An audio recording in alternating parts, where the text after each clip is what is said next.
Hey everyone, what's up? This is Rudy from BesterInvestor.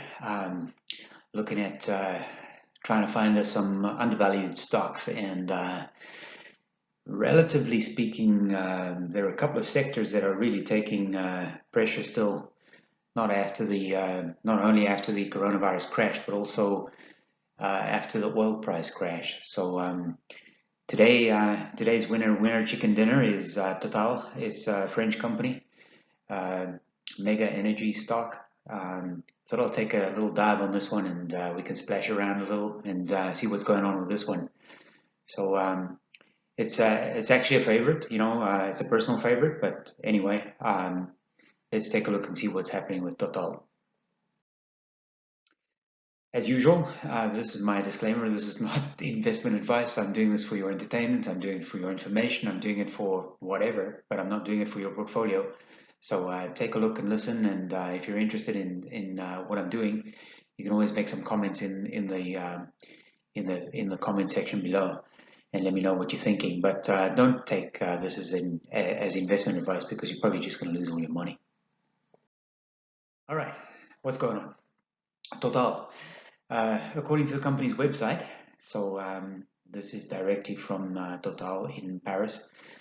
Total is a major energy player, produces market fuels and markets fuels, natural gas and low carbon electricity. It has about 100,000 employees, and it's active in 130 countries internationally, which is almost, pretty much everywhere. I know there's about 185, 190 countries in the world, but some of those countries don't even have a gas station. From my TD Ameritrade account today, so a little bit of information. Obviously, Total SA is a French-based oil and gas company. It's active in 4 segments, so exploration and production, gas, renewables and power, refining, chemicals, and marketing and services. I think it's fair to say that probably most of you might be familiar with Total. And if you're not, then I can probably say from a peer comparison point of view, this is pretty much as close to the US companies Exxon or Chevron, or otherwise Royal Dutch Shell or something like that. It's those are its peers, so that is what you can compare it to or with. So for starters, as I usually do, I'm going to look at the balance sheet, and just as a precursor, I always remind people that a balance sheet sometimes seems overly complicated, but at the end of the day, it's just the sum total of the assets need to equal the liabilities and the owner's equity. I like to use this as a starting point because the balance sheet is one of those sort of snapshots of the fundamentals of the company that sort of tells you where it's trading at and what it's worth. So this is obviously a major corporation. It's a big whale of an energy company. Huge assets, $273 billion worth of assets, 156 billion in liabilities, and 117 billion dollars in owner's equity. I like looking at owner's equity on the balance sheet because that gives me an opportunity to compare it with how the market values the company, which is its market cap or valuation on the market, where it trades publicly. So always keep in mind as you sort of follow my presentation what the owner's equity is in the balance sheet, and then we can compare it to the market cap when we get to the next slide. Because of the size of Total, I thought I would just break down the liabilities a little, because you got $156 billion in liabilities here. So what I want to do now is I want to see how much is current. 70 billion. There's about 61 billion in debt, and a large amount, almost $12 billion in deferred tax. As I've explained before in some of my other videos, accountancy is or accounting in general is somewhat nuanced. It's not a science. It certainly doesn't have an exact 1 + 1 = whatever. In fact, if you want to hire a controller, and you say how much is 1 + 1, and your candidate says what would you like it to be, then that's the person you want to hire. So some of these things are subject to interpretation, but at the end of the day, the owner's equity as it's presented on the balance sheet is probably the most reliable and most accurate source of value that you can find before you go into the market to see sort of what it's trading at and how the market values this particular equity. So this is a snapshot of Total, and you can always tell my snapshots by the date and time. So today is July the 17th, and I took this snapshot at 3 p.m. Eastern time. I have no idea what the time is right now, but I think it's probably no later than sort of 3:30 or thereabouts. Okay, I just peeked, it's 3:40. So Total, if we look at the snapshot over here, we can see that the stock is sort of trading in a fairly narrow range around $38 or thereabouts. I'm just scanning this down here. It's sort of trading midway in the range between its 52-week low and high. I like that, in other words, I would prefer that to seeing a stock that's trading at its 52-week high. And of course, if it's trading at its 52-week low, it might seem that, whoa, it's bargain time, but there might be a really good reason, which could be a really bad reason, why it's trading at the 52-week high. So this one's kind of in the middle. It's not a bad place to be. Volatility around 50. The market cap 101. So I just mentioned a few minutes ago that the market cap according to the balance sheet is over $100 billion, and the market cap according to the market is 100 billion. So the market is valuing Total a little bit below the shareholder value or owner's equity on its balance sheet as of today. It's got a PE ratio of 13. So at 13, that means it's trading at 13 times earnings. To me, that's kind of okay. The sort of historical PE for the S&P has been between 13 and 15, so this one's kind of just below. I like it there. I generally am interested in most stocks as a starting point when I look at their PE, which is usually the first thing I look at. I'm looking for something with a PE of under 20.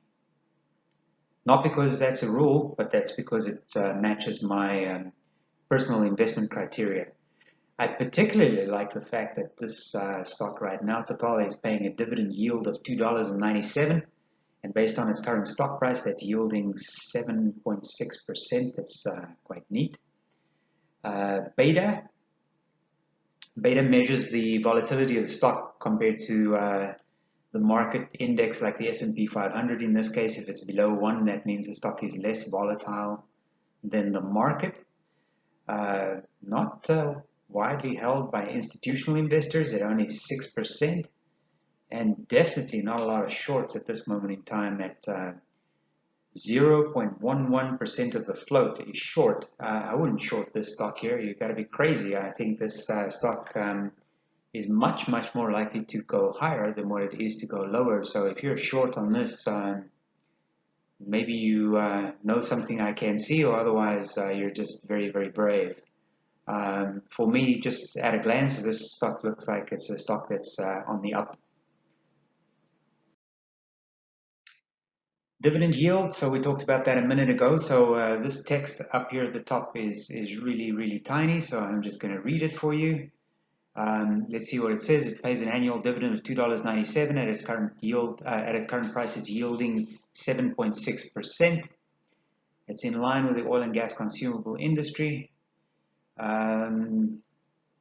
Let's take a look here. The annual dividend yield, as I said, in line with the rest of the industry, sort of there or thereabouts. It hasn't changed much. There's not been much of a percentage change in the dividend. But then, to be fair, the dividend is so high, you don't really expect it to be changing unless they cut it, and I don't think this is going to be cut anytime soon. And its dividend growth is also lagging a little compared to its the industry average. But again, that's to be expected because the dividend is so high. So on these little graphs and slides that I'm going to show you over the next sort of 3 or 4 slides, Total is the little gray block, and the industry average is the vertical black line or little black stripe. Valuation analysis, again, it's tiny up here, so I'm just going to kind of read it quickly, see what's going on here. Because Total is in the oil, gas, consumable fuels industry and has positive earnings, the PE and price to book ratios are the most appropriate valuation measures. So let's stop there and look at the PE. So we've already looked at the PE, and we know that's 13. I like it at 13. And then the next thing they said, look at the price to book. It's sort of lagging the industry average. Not quite sure why. I would have to sort of do a little dive there. I'm not too particularly perturbed about it.